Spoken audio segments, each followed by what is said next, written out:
Bien-aimés frères et sœurs, et vous tous qui nous suivez sur TV Philadelphie, que la grâce et la paix de notre Dieu soient avec vous au nom de Jésus.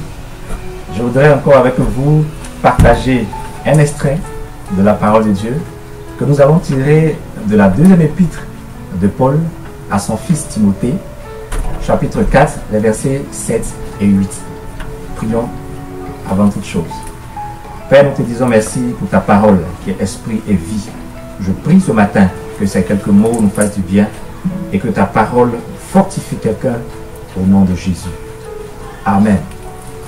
Bien-aimés frères et sœurs, l'apôtre Paul s'adressant à son fils en la foi Timothée va lui écrire ces quelques mots. Il lui dira: j'ai combattu le bon combat, j'ai achevé la course, j'ai gardé la foi. Désormais, la couronne de justice m'est réservée.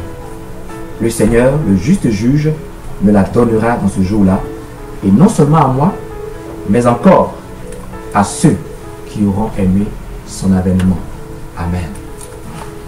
Dans toute entreprise humaine, dans tout projet que vous souhaitez lancer, débuter, il y a pour réussir ce que nous appelons un cahier de charge, ce que nous pourrons appeler également un schéma directeur, ce que nous pourrons appeler un plan d'action.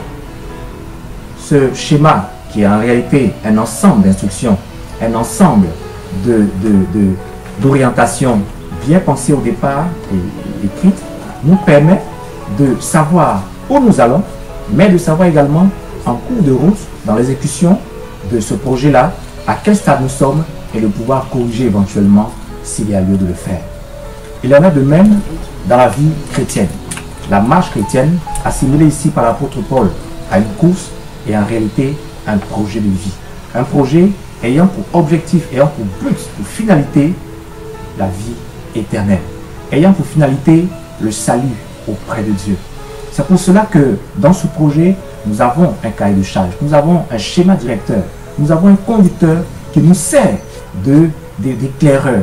La parole de Dieu le dit, il est dit ceci dans le psaume 119, verset 105, car ta parole est une lampe à mes pieds, une lumière sur mon sentier. Bien aimé, la parole de Dieu nous éclaire. Dans ce projet, nous voulons dire à quelqu'un ce matin de garder le cap. C'est cela le thème, sinon le titre de notre exhortation.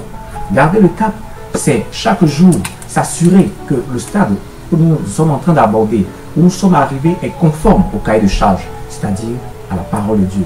C'est savoir que au stade où je suis arrivé, ne me suis-je pas trompé? Alors il faut que je puisse corriger en me conformant au cahier de charge, à la parole de Dieu qui m'éclaire.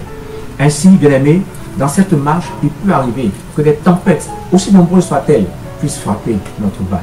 Il peut arriver que des erreurs puissent se présenter, que nous puissions tomber même dans ces erreurs.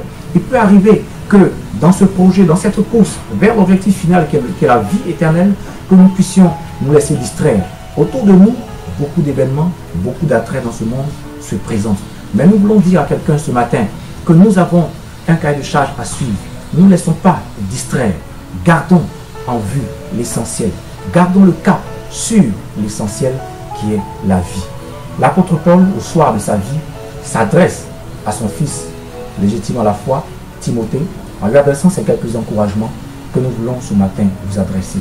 Que chacun de nous puisse comprendre que dans cette marche, dans ce projet, nous avons un cahier de charge qui nous permet de nous remettre en scène. Lève-toi d'où tu es tombé. Lève-toi où tu as été fragilisé. Lève-toi où tu t'es laissé distraire avec autant de choses autour de toi et reprends la route parce que notre Dieu t'éclaire avec sa parole. Bien aimé, ce matin, que chacun puisse se lever et dire au Seigneur, je veux continuer la marche. Là où j'ai été fragilisé, où j'ai été affaibli par quelque événement que ce soit, par quelques circonstances que ce soit, Seigneur, viens à mon secours. Relève-moi, car j'ai vu que ce que tu souhaites, c'est que je garde à l'esprit l'essentiel. C'est que je garde le cap sur l'essentiel, la vie éternelle. Que Dieu te fortifie, que Dieu te permette ce matin de prendre un autre départ, que Dieu te permette ce matin de continuer la marche et que rien ne puisse t'arrêter. À l'instar de Bartimée, dans Marc le chapitre 10, à partir du verset 46, Bartimée était au bord du chemin, ayant entendu que Jésus passait, il a commencé à crier à Jésus, demandant de l'aide, que Jésus puisse le guérir puisqu'il était aveugle. Plusieurs le reprenaient pour le faire taire, mais Bartimée a redoublé d'efforts. Que ce matin, tous ceux qui essaient de te faire taire dans ta marche chrétienne puissent ce matin, n'est-ce pas, être pour toi l'occasion de redoubler d'efforts, puisse être pour toi l'occasion ce matin de te remettre en selle parce que tu n'as pas perdu de vue l'essentiel, le but pour lequel tu t'es engagé dans cette marche, et alors notre Dieu répondra. Jésus a répondu à Bartimée, Jésus est venu à son secours, Jésus lui a donné la vue et lui a donné de prendre un nouveau départ. Qu'il en soit ainsi pour toi ce matin et que Dieu te fortifie dans cette marche afin que tu arrives à bon port. Gardons le cap sur l'essentiel. Que Dieu te bénisse. Amen.